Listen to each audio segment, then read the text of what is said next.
Head over to miniaturemarket.com where they have thousands of board games at discounted prices, and you can sign up for product alerts. Hello my friends, it's the Game Boy Geek here. 2022 has been a phenomenal year in gaming, and today I'm going to be going over my top 5 strategy games of the year, so let's hit it.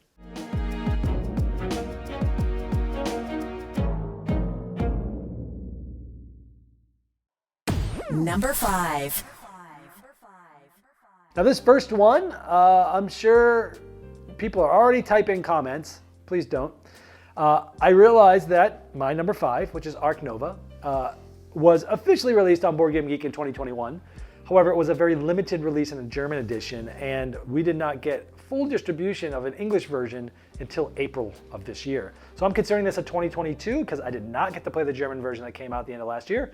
So you can start deleting the comment you're already typing like, hey, there's a 2021 release. Great, I get it. But for the rest of the world, and for most people, it was a 2022 release, which is why it's on this list. Ark Nova is a behemoth. I think right now it's ranked the 4th best game on Board Game Geek, which is crazy.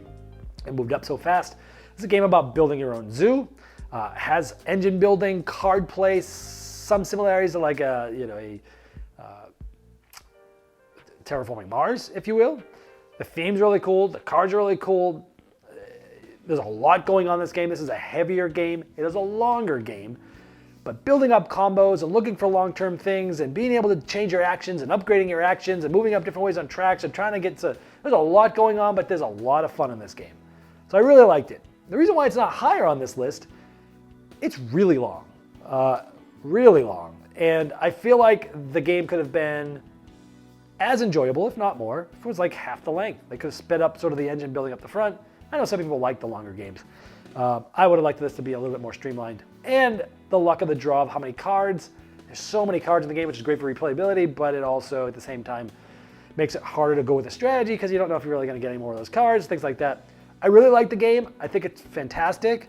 I just wish or hope maybe that they come out with like, I want to see Capstone do to Ark Nova what they did with Terra Nova, which was the Terra Mystica sort of shorter, quicker version of it. I want to see that with Ark Nova. Anyway, it's a really good game. Number 5. Number 4. My number 4 also, before you start typing comments, officially was a 2021 release. But again, it had a very limited release at Essen and did not get US distribution until August of this year in North America. So it's on my 2022 release, and that is Gutenberg from Portal Games. That's who brought it to North America. I think it's Grana did the original version in Polish and such. Gutenberg is a game about the press, and it's a really interesting Euro. I call this is a Euro game with a bite, because in this game you're doing all sorts of things of getting letters and getting these cool little wooden letters that are really actually printed backwards because that's how they do the press and stuff, and really clever. And it is a Euro game that has the most interesting action selection mechanism where you'll get a certain amount of actions based upon your turn order, and you're secretly selecting which action you're going to take by putting how many cubes, how badly you want to take that action, because the more you have there, the quicker, the more you're going to be able to do that action first. That makes this game. The action selection's awesome. The rest of it's really good too. The action selection's awesome. You're getting different gears to upgrade yourself, to be able to do certain things and trigger certain bonuses. You're getting end game goals towards the down the bottom of the board to do things like that. You're getting different ink. You're using that ink to create things and get points that way. There's, it's kind of a little bit of a point salad-y-ish, but again, the theme is cool, the components are cool, and that action selection is so awesome, and the upgrading with the gears and stuff is awesome too. The reason why Gutenberg made my list. Number 3. The next one is a stock market game from a company that used to be called BoardGameTables.com, but now has recently rebranded themselves as All Play because they do a lot of games now. And so here's a 1-minute overview of Bear Raid.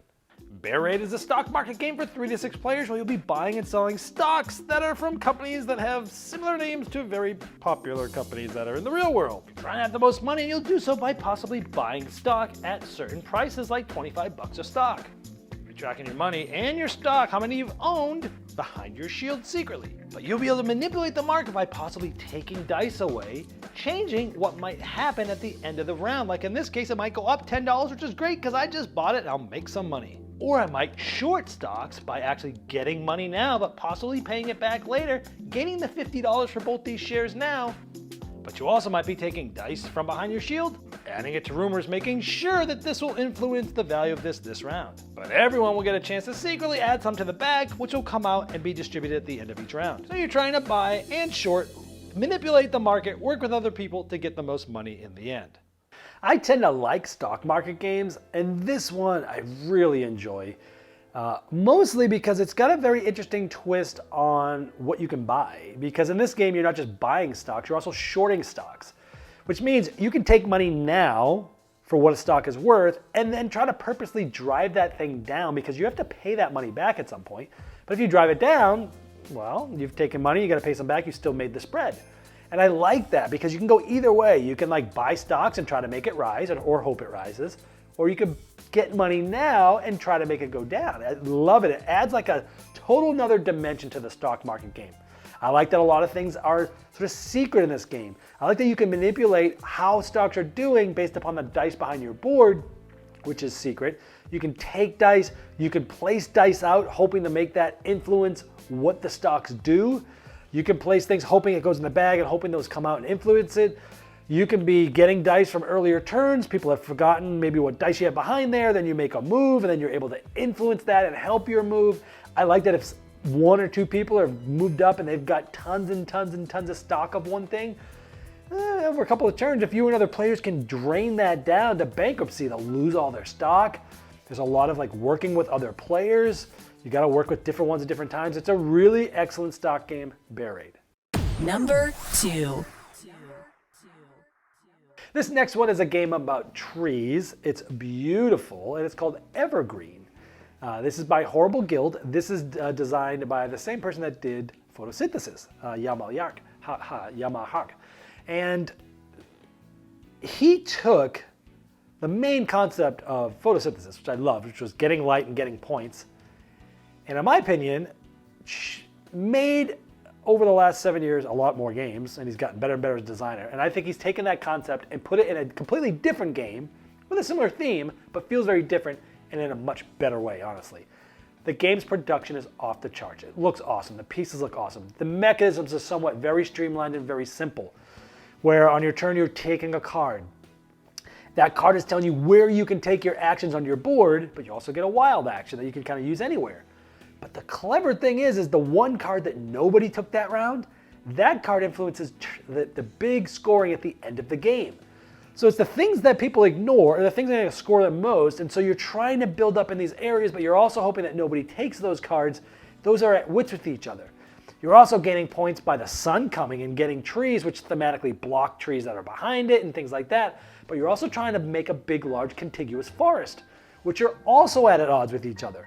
So in this game, you have a bunch of things, the way you score at odds with each other, which makes the decision making agonizing, but it's awesome, and it's streamlined, and it's quick. You can play a game of this in like 40 minutes, and it feels like you've played a full-length game, and it's beautiful, and it changes every time with the interaction with the players. You're building your own sort of like Euro-style tableau, but it's the interaction with the players of which cards players are taking is really what changes the interaction with the players. Fantastic strategy game. Everyone I played this with loves it and has bought it. Evergreen. Number 1. Now, before we get to the headliner for this video, I wanted to let you know that if you like my content, you can now get exclusive content as I just launched a Patreon campaign where you can see my first impressions on games days or weeks before the reviews, or even tons of games that never do get a featured review. You can vote on which games I'm going to review, watch me open packages from publishers as I guess what's in there, and you'll get access to my videos and an audio podcast of those videos a day before they go public. And if this sounds interesting to you, you can enjoy this exclusive content all while supporting me and the channel at patreon.com/GameBoyGeek. So here we are, number 1 strategy game of the year. And this is a game that was my number 1 pre-Gen Con. I came out with a video that said top 10 games I've already played that are going to be at Gen Con. And this was on that list. That was my number 1. And this is called Planet Unknown. This game is a polyomino game where you're drafting a polyomino off this really cool Lazy Susan thing. And you're drafting a polyomino and you're placing it on your own board. And these polyominoes have different terrain types, and each one that you place will give you a different type of action. And each player has their own little player board where you're moving up different tracks. The game has asymmetry where everyone can have a different board, so everyone has different abilities and different things they can do on their tracks. And you're going through that way. There's also goals that you can set as private goals and or public goals between you and your neighbor. Have the most of this, have the least of that, have the this and that. There's also different things as you place tiles that different asteroids and different things are going to come out. And you've got to clear those things out or they stop you from scoring because you're trying to finish the whole globe. Because for every row and column you finish, you're going to get points. But if there's an asteroid in those columns, you're not getting those. So you're trying to clear those off.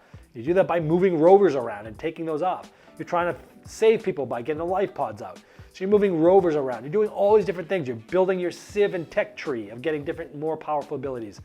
There's wild ones, polyominoes that allow you to move things around. This game has a lot going on for it, a lot going on with it, a lot of different things to think about. But mechanically, it's streamlined and simple. On your turn, draft a tile, place it, take the actions. That's it, right? But there's so much to think about and so many different strategies to take, and it's awesome. Again, this is right up my alley because its mechanics they don't get in their own way. It's streamlined and smooth, tons of depth, tons of replayability. You can even play with different planets, so all those sort of feel a little bit differently. It's fantastic. You just got all these different things all over the place that you could do. Tons of replayability, asymmetry, polyomino. If you like polyomino style games, this may have eclipsed Barren Park as my favorite one. I don't know that yet. I think I still have to play this one more, but it is that good. Planet Unknown. Well, I hope this helped you find a strategy game that maybe you hadn't heard of, or if you had heard of these, maybe this has helped you give more emphasis to it, so maybe you'll look into it a little bit further. This has been the Game Boy Geek, breaking down barriers, growing relationships through board games by helping you find the next one you love. Game Toppers not only transforms your existing table to a high-quality gaming solution, they now offer full leg kits and dining cover solutions for the full table application. Paired with their amazing, thematic, premium stitch edge mats from noted board game artists like Vincent Dutray, collapsible cup holders, and really cool accessories, it's a complete system that upgrades every game you play. Go to GameToppersLLC.com or click the link below to late pledge for their latest Game Topper 3.5 Kickstarter campaign.